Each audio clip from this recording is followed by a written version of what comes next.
Isang magandang araw sa lahat. Ako si Grace, at sa mga susunod na minuto, nais kong ibahagi sa inyo ang isang kwento na tumatak sa aking buhay. Siguro tulad ninyo, may mga pagkakataong natututo tayo sa mga pagsubok na dumaan sa atin at may mga alaalang bumabalik sa atin tuwing pinagmumuni natin ang ating nakaraan. Ang kwentong ito ay tungkol sa isang bahagi ng aking buhay na nagbigay sa akin ng lakas. At sana, magbigay rin ito ng inspirasyon sa inyo. Ako si Grace, 32 anyos. Simpleng may bahay sa isang tahimik na barangay sa Laguna. May anak, kaming isa ni Jake, ang asawa kong masipag at palaging wala sa bahay dahil sa trabaho. Sa kabila ng pagiging madalang naming pagsasama, maayos ang aming relasyon. Hindi kami perpekto, pero buo pa rin. Tahimik akong babae, hindi palasali sa mga tsismisan, hindi rin mahilig mag-ayos. Basta komportable, okay na sa akin. Nakilala ko si Jake sa simbahan. Choir siya noon. Ako naman ay laging nagsisimba, kasama ng aking nanay. Matagal kaming nagligawan. Hindi mabilis, pero buo ang pagtingin. At nang kami ikinasal, naging totoo ang pangarap kong magkaroon ng sariling pamilya. Pero sa paglipas ng panahon, nag-iba ang daloy ng buhay. Si Jake ay palaging wala. Madalas sa ibang probinsya. Minsan pa nga ay umaabot ng ilang linggo. Ako naman, naiwan sa bahay kasama ang anak namin, ebang kanyang ama, si Mang Kanor. Si Mang Kanor ay 61 na, pero matikas pa rin ang tindig.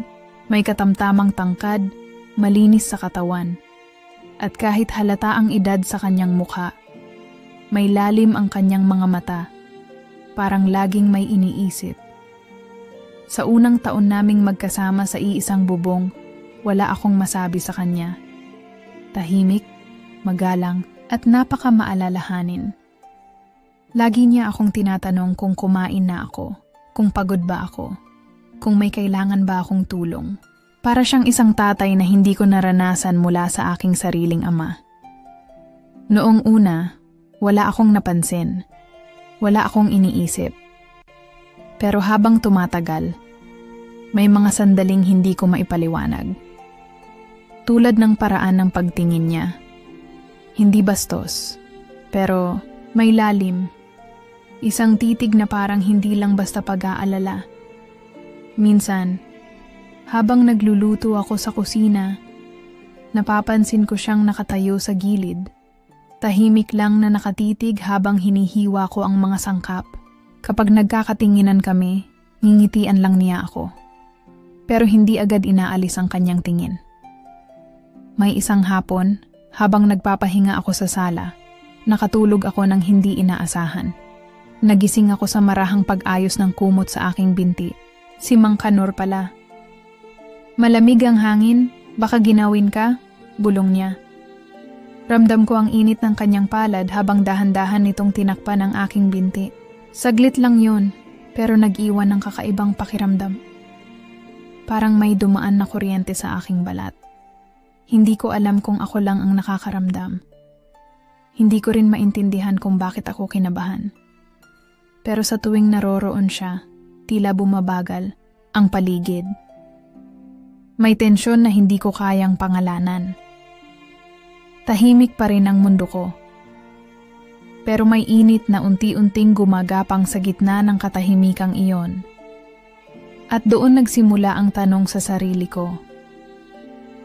Bakit ako natitigilan sa bawat haplos at titig ng isang taong dapat ay biyenan ko lang? Marahil, doon na rin nagsimulang mabasag ang katahimikan gabi noon. Tahimik ang buong bahay. Tulog na ang anak ko sa kwarto at si Jake, tulad ng dati, ay wala. Nasa isang project sa Bicol, hindi uuwi ng ilang araw. Nakauwi ako mula sa trabaho, pagod na pagod, pero mas ginusto kong manatili muna sa sala para huminga. Nandoon si Mang Kanor, umiinom ng kape. Nasa isang sulok siya ng sofa. Nakatingin lang sa labas ng bintana. Madilim ang paligid, pero may ilaw sa isang lampshade sa tabi niya, kaya't medyo madamdamin ang ambience ng gabi. Grace, mahinang tawag niya. Umupo ka muna. Mukha kang pagod. Wala naman akong naisip na masama. Umupo ako sa kabilang dulo ng sofa, nagtanggal ng sapatos, at inunan ang braso ko sa sandalan. Ramdam ko ang pagod mula talampakan hanggang batok. Tahimik lang kami sa loob ng ilang minuto. Tanging tunog ng kutsarita sa tasa ng kape ang naririnig at ang marahang paghinga naming dalawa. Maya-maya ay naramdaman kong tumingin siya sa akin. Hindi ko siya tinignan pabalik, pero ramdam ko yon, yung tingin niyang parang may laman. Grace, sabi niya, paos ang boses. Alam mong hindi ka lang basta manugang para sa akin, di ba? Parang may malamig na hangin na biglang dumaan sa batok ko. Napalingon ako sa kanya, pero hindi ako agad nakapagsalita. Ang mga mata niya, hindi nananakot, hindi rin bastos. Pero nandoon ang lalim, nandoon ang paghanga, at may halong pangungulila. Kung ibang panahon lang, bulong niya. Kung hindi lang ako ama ni Jake, napalunok ako. Parang may kung anong init na dumaloy sa loob ng dibdib ko. Hindi ko alam kung dahil sa kahihiyan o dahil ba sa isang parte sa akin na nagising. Nanatili akong nakatingin sa kanya. Hindi siya umiwas. Parang sinadya niyang hayaan akong makita ang totoo. Na hindi na ito simpleng malasakit. May halong pagnanasa. May damdaming sinikap niyang itago. Pero ngayong gabi, bumulwak. Gusto kong tumayo. Gusto kong umalis. Pero hindi ko magawa. Para bang may kung anong humawak sa katawan ko para manatili doon sa kinauupuan ko. Sa harap ng lalaking hindi ko dapat iniisip ng ganito. Pasensya ka na, dagdag niya habang bumababa ang boses. Baka masamain mo. Pero matagal na akong may pagtingin sa'yo, Grace. Hindi ko sinasadya, pero araw-araw kitang nakikita rito sa bahay. Nag-aalaga sa anak mo, nagsusumikap sa trabaho, tahimik, disente. Kung ibang panahon lang talaga, napapikit ako. Hindi ko siya kayang titigan. Hindi ko rin kayang pigilan ang panginginig ng mga daliri ko. Kasi totoo, may parte sa akin na parang na-flatter. Na kahit alam kong mali, kahit alam kong hindi dapat, may kilig sa loob na parang sabik. Hindi ako sanay sa ganung atensyon. Si Jake, mahal ko siya. Pero bihira kaming mag-usap ng ganito. Bihira akong maramdaman na ako lang ang babae sa mundo niya. Kanor, bulong ko. Hindi ko alam kung bakit first name ang nabanggit ko. Hindi ko alam kung sinadya ko. Basta nalusaw ako sa init ng kanyang mga titig. Hindi siya lumapit. Hindi siya gumalaw. Pero dama ko ang tensyon sa pagitan naming dalawa. Parang kulob na hangin na naghihintay lang ng spark para sumabog. Tumayo. Ako bigla. Hindi ko alam kung dahil natakot ako o dahil baka hindi ko na kayang pigilan ang sarili ko kung magtagal pa ako roon. Mauna na akong matulog, mahina akong sabi. Hindi siya sumagot, pero habang paakyat ako sa hagdan, ramdam ko pa rin ang mga mata niyang nakasunod sa likod ko. Mainit, mabigat, at puno ng damdaming hindi kailanman pwedeng masambit. At doon nagsimulang bumigat ang lihim na dinadala ko. Ang lihim na, sa kabila ng lahat, simula nung gabing iyon, hindi ko na matanggal sa isip ko si Kanor. Hindi ko alam kung bakit, pero bawat galaw ko, bawat hakbang ko sa bahay, may naiibang kabuntot na parang ang mga mata ko'y hindi mapakali. Sa tuwing magtutulungan kami sa mga gawaing bahay, ramdam ko ang mga titig niya. Hindi ko kayang harapin siya ng diretsyo. Ang mga mata niya may kasamang lihim na minsan, sa mga simpleng pagkakataon, ay may kaunting ngiti sa mata. Hindi ko na siya kayang tignan ng matagal. Si Canor tila mas naging maasikaso. Hindi lang sa mga gawain, kundi pati na rin sa mga maliliit na bagay na hindi ko inaasahan. Halimbawa, nang magtulungan kami mag-ayos ng mga gamit sa sala, napansin ko na sinadyang hawakan niya ang braso ko. Hindi ko na alam kung itinuturing ba niyang natural lang iyon o sinadya niya. Basta't may init akong naramdaman sa mga kamay niya na hindi ko kayang ipaliwanag. Ang mga palad ko, ramdam ko pa ang pagdampi sa katawan ko kahit na magkalayo kami. Nagdadalawang isip ako, pero hindi ko kayang itanggi ang nararamdaman ko. Si Jake, ang asawa ko, wala namang kaalam-alam. Hindi ko rin alam kung paano ko itatago ito sa kanya. Pero may mga pagkakataong hindi ko maiwasan na mag-isip siya. Siguro may nararamdaman din siyang may kakaiba sa akin dahil madalas niya akong tanungin kung may problema. Pero sa tuwing sasabihin kung okay lang, hindi ko matanggal ang bigat na nararamdaman ko sa dibdib. Parang may kabuntot na takot. Takot na baka may makita siya sa mga kilos ko na hindi ko kayang ipaliwanag. Babe, parang may bumabagabag sa'yo. Minsan sinabi ni Jake habang magkasama kami sa kusina. Ang kulit mo na ngayon. Parang may iniisip ka. Nagngiti lang ako. Hindi ko kayang magpaliwanag. Hindi ko kayang sabihin sa kanya na ang nangyayari sa akin ay hindi ko rin maintindihan. Si Canor, hindi ko siya kayang tanggalin sa isipan ko at hindi ko kayang itanggi na may nararamdaman akong kakaiba kapag nandyan siya. Parang may magnet na kumakalat mula sa kanya papunta sa akin at hindi ko kayang labanan. Habang patuloy ang mga araw, tila natututo akong magtago ng mas mabuti. Kung magtitinginan kami ni Canor, hindi na ako makatingin ng matagal. Ang mga mata ko'y natatakpan ng takot at kasiyahan na hindi ko kayang itago. Si Canor, tila naaamoy ang pagbabago ko. Para bang sa bawat galaw ko, alam niyang may mali, may kakaibang nararamdaman sa pagitan naming dalawa. Pero hindi siya nagmamadaling magtapat. Hindi siya nagmamadaling mag-explain. Sa halip, parang hinahayaan niya akong magtaka, mag-isip, at mas lalo pang maligaw sa nararamdaman ko. Hindi ko na rin alam kung ano ang totoong nararamdaman ko. Takot ba ako? O may mga bagay lang na natutunan ko na hindi ko kayang tanggihan? Sa bawat galaw, sa bawat titig, nararamdaman ko na may naiibang lakas ang aming koneksyon. Hindi ko kayang ipaliwanag kung anong nangyayari sa akin. At hindi ko kayang tanggihan na sa mga simpleng sandali, si Canor lang ang tumatago sa aking isipan. Kahit na masaya ako sa aking pamilya, sa tuwing nandyan siya, nagiging magulo ang aking mundo. Hindi ko alam kung paano ko ito haharapin. Ang mga lihim na nararamdaman ko, unti-unting bumibigat.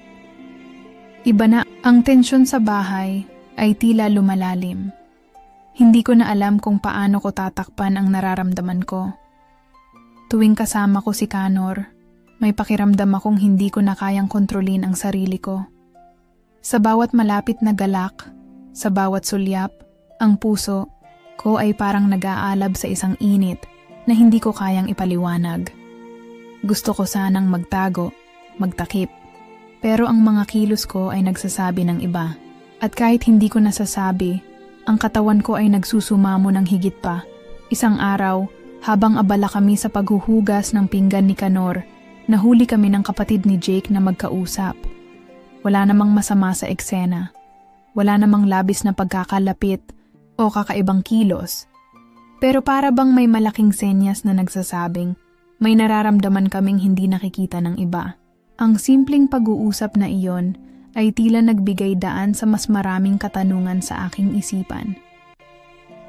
Bakit ko nararamdaman ang bawat patak ng malamig na tubig na dumadampi sa aking mga palad? Bakit ang presensya ni Canor ay may kasamang hindi maipaliwanag? Nakilig na parang isang lihim na kinikimkim ko sa sarili ko? At pagkatapos ng insidenteng iyon, nagparamdam si Adrian Isang matagal ko nang iwasang kaibigan mula sa dating trabaho. Hindi ko alam kung anong nangyari, pero bigla na lang siyang nagpadala ng mensahe. Puno ng mga salitang matamis at nagiiwan ng mga pahiwatig na may muling posibilidad sa pagitan namin. Naaalala ko kung paano siya tumingin sa akin noon. Kung paanong may kakaibang pagnanasa sa kanyang mata na pinipilit kong hindi pansinin. Pero sa pagkakataong ito, para bang bumalik ang lahat ng mga damdamin na matagal kong tinalikuran. Ang puso ko ay naguguluhan. Nasa pagitan ako ng dalawang lalaki, dalawang magkaibang uri ng pagnanasa at pagkagusto. Si Jake, ang asawa ko, ang aking katuwang sa buhay, ngunit si Connor, ang biyenan ko, ay hindi ko na kayang itago ang nararamdaman ko sa kanya. Ang mga tingin ni Connor, ang mga kilos na hindi ko kayang ipaliwanag, ang maliliit na galak na binubuo sa bawat pagkakataon na magkasama kami. Si Jake, hindi ko kayang sabihin sa kanya ang mga iniisip ko, ang mga nakatagong damdamin na nagiging magulo sa aking isipan. Pero si Adrian, hindi ko alam kung bakit siya muling nagparamdam. Para bang siya ang simbolo ng mga nakaraan ko, ang mga damdaming tinago ko, ang mga pagnanasa na hindi ko matanggap sa aking sarili. Hindi ko alam kung saan ako pupunta. Sa harap ko si Connor, at sa kabila ko si Adrian na nagpaparamdam. Si Jake, wala namang kaalam-alam. Pero ang bigat ng bawat lihim na nararamdaman ko ay tulad ng sugat na lalong lumalalim. Ang aking puso ay naguguluhan at ang katawan ko ay nahihirapan sa mga tanong na hindi ko kayang sagutin. Sa tuwing tititigan ko si Connor, nararamdaman ko ang init ng katawan ko na sumisibol. At sa tuwing maalala ko si Adrian, ang mga pagnanasa mula sa nakaraan ay muling bumangon. Ang mga sugat na itinagong ko, ang mga lihim na matagal kong kinalimutan, ay muling bumalik at sumabog. Hindi ko na alam kung paano ko haharapin ang mga damdamin kong ito. Ang presensya ni Connor, ang muling pagbalik ni Adrian, at ang tahimik na pagmamahal na natagpuan ko kay Jake ay nagiging magulo sa aking mundo. Ang tensyon sa bahay ay tila lumalalim. Hindi ko na alam kung paano ko tatakpan ang nararamdaman ko. Tuwing kasama ko si Connor, may pakiramdam akong hindi ko na kayang kontrolin ang sarili ko. Sa bawat malapit na galak, sa bawat sulyap, ang puso ko ay parang nag-aalab sa isang init na hindi ko kayang ipaliwanag. Gusto ko sanang magtago, magtakip, pero ang mga kilos ko ay nagsasabi ng iba. At kahit hindi ko nasasabi, ang katawan ko ay nagsusumamo ng higit pa. Isang araw, habang abala kami sa paghuhugas ng pinggan ni Connor, nahuli kami ng kapatid ni Jake na magkausap. Wala namang masama sa eksena, wala namang labis na pagkakalapit o kakaibang kilos, pero para bang may malaking senyas na nagsasabing may nararamdaman kaming hindi nakikita ng iba. Ang simpleng pag-uusap na iyon ay tila nagbigay daan sa mas maraming katanungan sa aking isipan. Bakit ko nararamdaman ang bawat patak ng malamig na tubig na dumadampi sa aking mga palad? Bakit ang presensya ni Connor ay may kasamang hindi maipaliwanag, nakilig na parang isang lihim na kinikimkim ko sa sarili ko? At pagkatapos ng insidenteng iyon, nagparamdam si Adrian, isang matagal ko nang iwasang kaibigan mula sa dating trabaho. Hindi ko alam kung anong nangyari. Pero bigla na lang siyang nagpadala ng mensahe. Puno ng mga salitang matamis at nagiiwan ng mga pahiwatig na may muling posibilidad sa pagitan namin. Naaalala ko kung paano siya tumingin sa akin noon, kung paanong may kakaibang pagnanasa sa kanyang mata na pinipilit kong hindi pansinin.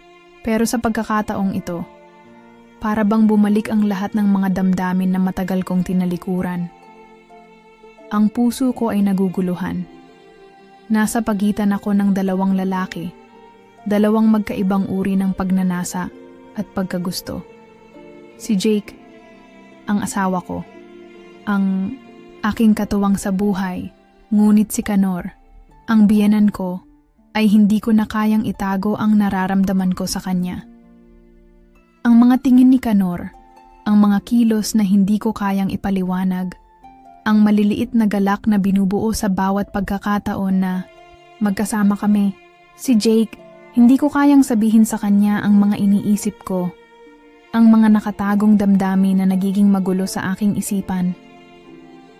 Pero si Adrian, hindi ko alam kung bakit siya muling nagparamdam. Para bang siya ang simbolo ng mga nakaraan ko, ang mga damdaming tinago ko, ang mga pagnanasa na hindi ko matanggap sa aking sarili. Hindi ko alam kung saan ako pupunta. Sa harap ko si Canor at sa kabila ko si Adrian na nagpaparamdam. Si Jake wala namang kaalam-alam. Pero ang bigat ng bawat lihim na nararamdaman ko ay tulad ng sugat na lalong lumalalim. Ang aking puso ay naguguluhan at ang katawan ko ay nahihirapan sa mga tanong na hindi ko kayang sagutin. Sa tuwing tititigan ko si Canor, nararamdaman ko ang init ng katawan ko na sumisibol. At sa tuwing maalala ko si Adrian, ang mga pagnanasa mula sa nakaraan ay muling bumangon. Ang mga sugat na itinagong ko, ang mga lihim na matagal kong kinalimutan, ay muling bumalik at sumabog. Hindi ko na alam kung paano ko haharapin ang mga damdamin kong ito.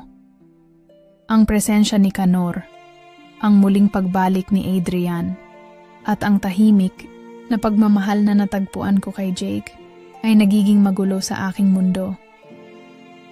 Isang gabi, sa harap ng salamin, tinanong ko ang sarili ko, anong klaseng babae ako? Ang tanong na yon ay nagpalakas ng tibok ng puso ko at parang isang bigat na hindi ko kayang iwaksi. Sa bawat saglit ng pagtitig ko sa aking sariling mata, unti-unti ko kasing naramdaman ang pagbabalik ng mga damdaming matagal ko nang itinago. Si Canor, sa simula, ang lahat ng kabaitan niya sa akin ay para lang sa isang biyenan na nagnanais na maging mabuting ama sa asawa ng anak niya. Pero ngayon, may ibang kulay na ang lahat ng iyon. Ang mga sulyap niya, ang mga ngiti, ang mga kilos na wala namang masama kong titignan. Pero ako na lang yata ang nakakaalam na may tinatago kaming pareho. Lahat ng mga pagkakataong iyon ay bumalik sa isip ko at naramdaman ko ang panginginig sa aking dibdib. Hindi ko alam kung ito ba'y takot o kung ito ba'y isang damdamin na matagal nang natutulog. At sa harap ng salamin, tinanong ko ang sarili ko, bakit ako naapektuhan? Bakit parang may kakaibang init sa aking katawan tuwing nandyan siya? Hindi ba't biyenan ko siya? May mga araw na akala ko'y ang lahat ay isang pagkakamali, isang maling pagkaunawa sa mga simpleng galak. Pero habang tumatagal, naging mas mahirap itago ang nararamdaman ko. Habang mas nakikilala ko ang sarili ko, lalong lumalabas ang mga emosyon na hindi ko kayang kontrolin. Bumangon ako sa harap ng salamin. Humarap ako sa sarili ko at sinubukan kong makita ang kabuuan ko. Hindi bilang manugang o ina, kundi bilang isang babaeng matagal nang nawalan ng tinig, puno ng takot, oo, puno ng pagkalito. Ngunit may lumalabas sa loob ko, isang lakas na matagal ko nang hinahanap. Ang bawat tanong na iyon ay nagbigay daan sa pagpapalaya ko sa mga damdaming naiinip na lumabas. Hindi ko na kayang magpanggap na wala akong nararamdaman. Hindi ko na kayang ilihim pa. Hinaplos ko ang aking mukha at nakaramdam ako ng isang pagtanggap. Siguro ang problema ko ay hindi si Canor. Hindi siya ang dahilan ng lahat ng ito. Ang totoo, ang dahilan ay ang matagal ko ng pag-iwas sa sarili ko, sa mga hinanakit at pangarap na matagal nang hindi ko pinapansin. Ako si Grace, at sa kabila ng lahat ng nangyayari, kailangan kong muling hanapin ang aking lakas. Hindi bilang asawa, hindi bilang ina, kundi bilang isang babae. Isang babae na matagal nang nawala ng tiwala sa sarili, ngunit handa nang bumangon. Sa mga sandaling iyon, naramdaman ko ang init ng aking katawan, na tila lumalabas sa bawat bahagi ko. Ang mga pagsubok sa buhay ay nagbigay daan sa mga sugat na matagal ko nang tinago, at sa mga sugatang iyon, nagsimula akong maghilom. Hindi ko alam kung anong magiging resulta ng lahat ng ito, ngunit alam ko na ito na ang simula ng isang bagong kabanata sa aking buhay. Ang mga salamin na aking tinititigan ay nagiging simbolo ng aking pagninilay. At sa kabila ng lahat ng ito, may natutunan akong hindi ko inaasahan. Ang muling mahalin. Isang araw, habang tahimik na nag-uusap kami ni Adrian, bigla niyang nabanggit ang isang bagay na hindi ko inaasahan. Alam mo ba, Grace, may narinig akong chismis sa probinsya eh. Sabi nila, si Canor daw, minsan nang inakusahan ng pagkakaroon ng relasyon sa isang manugang. Parang isang malamig na kamay na humaplos sa aking dibdib. Hindi ko inisip na may katotohanan sa mga salitang iyon, kaya't nagpatuloy ako sa pag-usap nang hindi pinapansin ang narinig ko. Pero habang tinatanggap ko ang mga salitang iyon, may parang kumukulo sa aking loob. Nagpatuloy ako sa araw ko. Ngunit sa bawat kislap ng araw, nagiging mas mahirap iwasan ang nararamdaman ko. Puno ng pagdududa at takot, nagdesisyon akong tanungin siya ng direkta. Si Canor, ang biyenan ko, ang pinakamalapit na tao sa pamilya, ang lalaking matagal ko nang tinitingnan bilang isang ama. Pero paano kung ang tingin ko sa kanya ay hindi lang simpleng pagkagalang? Paano kung may mas malalim pang nararamdaman siya para sa akin? Maghapon akong nagdadalawang isip, ngunit sa huli, nag-ipon ako ng lakas ng loob at hinanap siya. Tinutok ko ang aking mga mata sa kanya at nagsimula akong magsalita. Canor, may isang tanong ako sa'yo. Sabi ko. Ang boses ko'y malumanay, ngunit puno ng tensyon. Mayroon bang katotohanan sa mga naririnig kong chismis tungkol sa'yo? Yung tungkol sa relasyon mo daw sa isang manugang? Tumahimik siya, ang mga mata niya ay lumihis sa akin, ngunit hindi siya makatingin ng diretsyo. At sa huli, narinig ko ang mga salitang nagpatigil sa aking paghinga. Hindi lang ikaw, pero ikaw ang di ko kayang kalimutan. Nagulat ako. Walang anuman sa kanya na nagbigay ng pahiwatig na may iba pa siyang nararamdaman maliban sa pagiging isang mabait na biyenan. Ngunit ang mga salitang iyon ay nagpabago sa lahat. Si Canor, ang lalaking tinitingala ko bilang isang ama, ay hindi lang pala ako ang tinitingnan sa ibang paraan. Ang akala ko'y ako lang ang tinatangi, ang may espesyal na lugar sa kanyang puso. Ngunit ang mga katotohanang ito ay nagbukas sa akin ng isang pinto ng kalituhan. Puno ng pagkabigla, hindi ko alam kung paano ko tatanggapin ang kanyang sinabi. Pero bakit? Tanong ko. Ang boses ko'y nag-uumapaw sa hindi pagkakaintindi. Bakit hindi mo ko pinili na kalimutan? Kung ganito pala, paano na tayo? Si Canor ay huminga ng malalim at itinago ang emosyon na nararamdaman ko sa bawat sulyap ng kanyang mata. Tumingin siya sa akin ng may kalungkutang nakitagal nang iniiwasan. Ang mga mata niyang may kasamang alon ng pagnanasa at takot ay bumangon sa aking isipan. At doon ko na lamang na ang lahat ng ito ay may mas malalim na dahilan. Hindi ko na kayang magpanggap na hindi ko naramdaman ang mga sulyap na yon. Ang tingin niyang iyon ay hindi lang basta kabaitan. Napagtanto ko na hindi lang ako ang naging bahagi ng kanyang pantasyang manugang. Isang pattern pala ito. Isang siklo ng hindi natapos na damdamin na nag-ugat sa mga hindi nararapat na saloobin. Ngunit habang bumabalik sa aking isipan ang mga salitang iyon, naramdaman ko na may isang piraso ng akin na nagsusumigaw. Nagkaroon ako ng kaunting paglaya. Parang isang halakhak na hindi ko kayang pigilan, bagamat puno ng sakit at kalituhan. Si Canor, na matagal ko nang tinitingnan bilang isang ama, ay may lihim na damdamin para sa akin.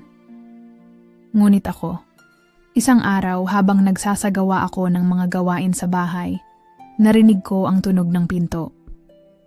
Si Jake, ang asawa ko, ay pumasok mula sa trabaho at tumungo agad sa mesa. Hindi ko alam kung anong nag-udyok sa kanya. Ngunit habang binabaybay niya ang isang sulok sa ilalim ng mesa, natagpuan niya ang isang piraso ng papel. Hindi ko na agad napansin na ang sulat na iyon ay may koneksyon sa lahat ng nangyari. Ipinagpatuloy niya ang pagbukas ng sulat at sa bawat salita na binabasa niya, ang kanyang mukha ay nagbago. Ang mga mata niyang nag-aalangan, naguguluhan, at puno ng takot ay lumitaw. Hindi ko na kayang magpigil. Jake, tawag ko sa kanya, ngunit tila hindi na siya nakinig. Ang kanyang mga mata ay nakatuon lamang sa mga salitang bumangon mula sa lihim na isinulat ni Kanor. Kanor, aniya, ang boses na malalim at puno ng galit. Ito ba ang dahilan? Ang lahat ng ito? Hindi ko kayang itago ang sakit sa aking mga mata. Ang isang lihim na sa buong panahon ay itinagong namin ay lumabas sa harapan ng asawa ko at siya ang unang nakatuklas nito. Jake, hindi ko na matuloy. Ang bawat salitang gustong umalis sa aking bibig ay nahulog, nahirapan, akong magsalita. Bakit mo pa ako pinili na magtago, Grace? Tanong ni Jake. Ang boses niya'y kalmadong puno ng sakit at pagkabigo. Bakit hindi mo sinabi sa akin kung ito'y tungkol kay Kanor? Bakit hindi mo ako tinulungan? Ang mga tanong niya ay bumangon sa aking isipan. Hindi ko alam kung paano sasagutin ang mga iyon. Ang pusong dati buo, ngayon ay naglalaman ng mga pira-pirasong damdamin. Hindi ko siya kayang sagutin.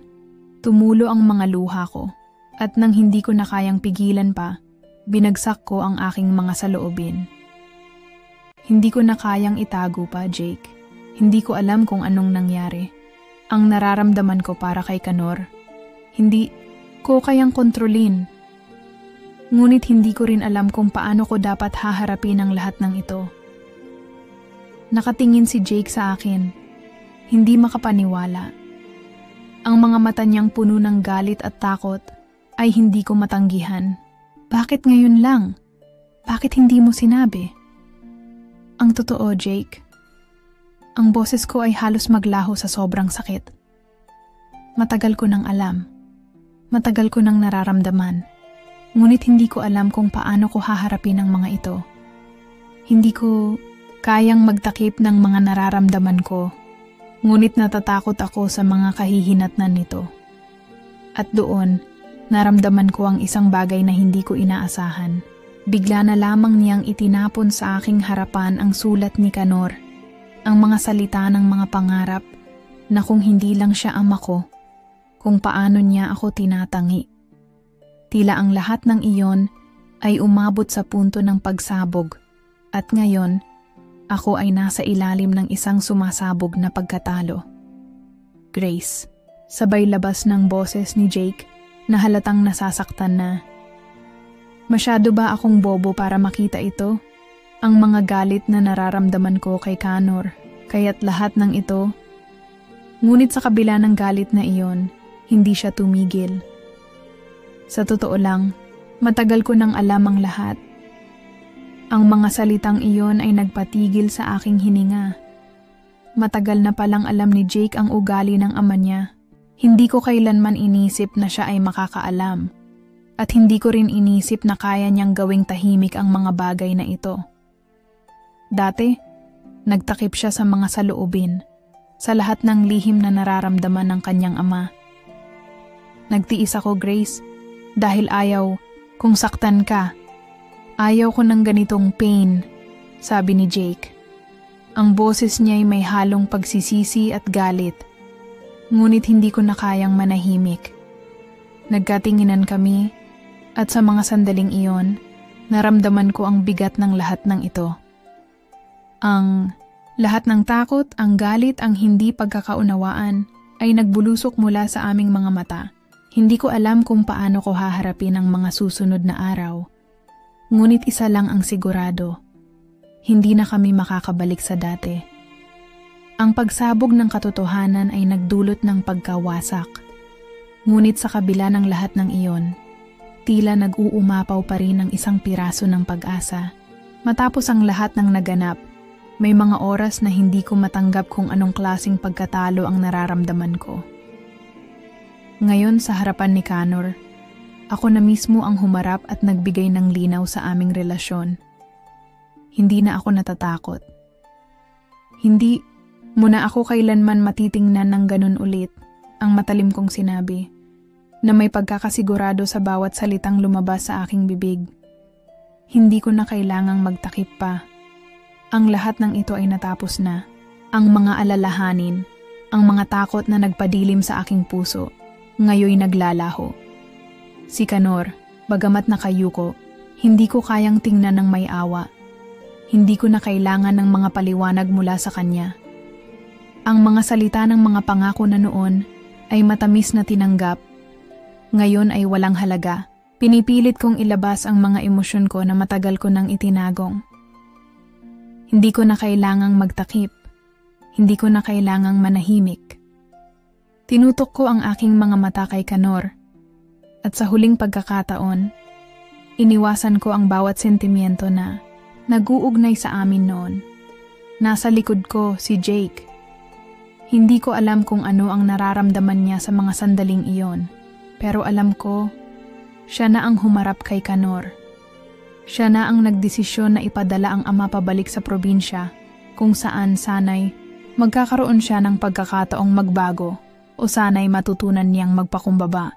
Hindi ko na kailangang sumali pa sa kanilang usapan. Ang mga desisyon ni Jake ay kanya na. Si Adrian sa kabilang banda ay nanatiling isang kaibigan. Walang anumang halong motibo, walang anumang pressure. Natutunan ko na hindi ko kailangang maghanap ng kasagutan sa mga tanong na nagmumula sa mga hindi natapos na relasyon. Nalaman ko na kaya ko na palang magtangkang bumangon at magsimula muli, hindi dahil sa iba, kundi dahil sa sarili ko. Sa bawat araw na lumilipas, natutunan kong magtiwala muli, hindi lamang kay Jake, kundi sa aking sarili. Ang mga sugat ay nagsisimula ng maghilom. Ang mga bagay na dati malabo at magulo ay nagiging mas maliwanag. Hindi ko na kailangang magtago pa. Hindi ko na kailangang ilihim ang mga damdamin ko. Natutunan ko na hindi ko kailangang magtago ng isang maliwanag na katotohanan, na ang mga pangarap at pantasya ay hindi palaging magtatagal. Ang pantasya, ang ilusyon na natagpuan ko sa isang gabi, ay natapos. Hindi na ako bumalik sa kanya at hindi ko na kailangang balikan pa. Ang lahat ng ito ay alaala na lamang ngayon, isang pagninilay na nagdala sa akin sa isang mas matatag na lugar. Hindi ko na kailangan ng mga pagkukulang na yon at hindi ko na rin kailangang magpatuloy sa mga maling desisyon. Ang lihim ay hindi na lihim. Ang sugat ay nagsisimula ng maghilom. Ang mga kasinungalingan ay naitapon na at ako ay muling natutong magtiwala sa sarili ko, sa asawa ko at sa bagong buhay mga kasirin. Maraming salamat sa pagtangkilik at pagsama sa isang kwento ng pag-ibig, lihim at pagbabalik loob. Patuloy ninyong tangkilikin ang mga kwento na magtutulak sa ating mga damdamin at magbibigay sa atin ng bagong pananaw. Hanggang sa susunod, mag-ingat kayo at laging magtiwala sa inyong sarili.